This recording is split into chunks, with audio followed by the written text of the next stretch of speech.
Il était une fois dans un paisible village une communauté de poules qui n'avaient qu'un seul rêve, devenir des stars de la musique. Chaque jour, elles assistaient à des répétitions organisées par leur chef, une poule vieille mais sage nommée Gertrude. Gertrude possédait une voix si douce qu'on disait qu'elle pouvait faire sortir le soleil même les jours nuageux. Parmi ces poules, il y avait une jeune intrépide appelée Coqueline. Coqueline n'était pas particulièrement douée pour le chant, mais compenserait son manque de talent par une détermination et un enthousiasme à toute épreuve. Son rêve ultime était de monter sur la scène du prestigieux concert de la ferme de la Vedette et d'impressionner le célèbre juge Canard, Ducoff. Cependant, il y avait un petit problème, Ducoff avait la réputation d'être impitoyable et exigeant. Un jour, alors que Coqueline se promenait dans la ferme, elle entendit des rumeurs selon lesquelles un concours de talent pour animaux allait bientôt être organisé. Sautillant d'excitation, elle se dépêcha de rentrer pour annoncer la nouvelle. « Gertrude, Gertrude !» s'écria-t-elle en se précipitant dans le poulailler. « Nous avons une chance d'être célèbres. Un concours de talent va avoir lieu. » Gertrude, bien qu'intéressée, fronça les sourcils. « Coqueline, tu sais bien que nous avons besoin de beaucoup de pratique.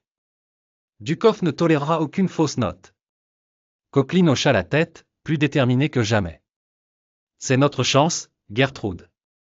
Nous devons faire de notre mieux. » Les jours suivants furent remplis de répétitions intensives. Gertrude enseignait aux autres poules des techniques vocales, tandis que Coqueline embrassait son rôle de meneuse, motivant et encourageant ses camarades. Chaque note, chaque harmonie résonnait mieux. Enfin, le jour du concours arriva. La salle était remplie d'animaux de tout genre, chacun espérant capturer l'attention du grand Ducoff. Coqueline positionna ses amis sur scène, leur insufflant un dernier souffle de courage. Elles étaient prêtes. Le rideau se leva et la musique commença. Gertrude entama la première note, emblématique de sa sagesse et de son expérience.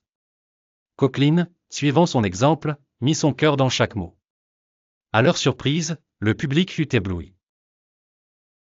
Les autres animaux commencèrent à se balancer au rythme de la musique. Lorsque leur performance prit fin, il y eut un moment de silence tranché par l'applaudissement tonitruant de Ducoff lui-même. Émerveillé par la prestation, il déclara « Jamais je n'ai entendu un ensemble si amusant et si vibrant.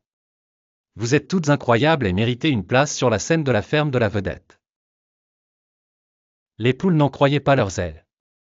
Coqueline avait réalisé son rêve, et ensemble, elles se lancèrent dans une carrière musicale inoubliable, devenant les nouvelles étoiles de la ferme.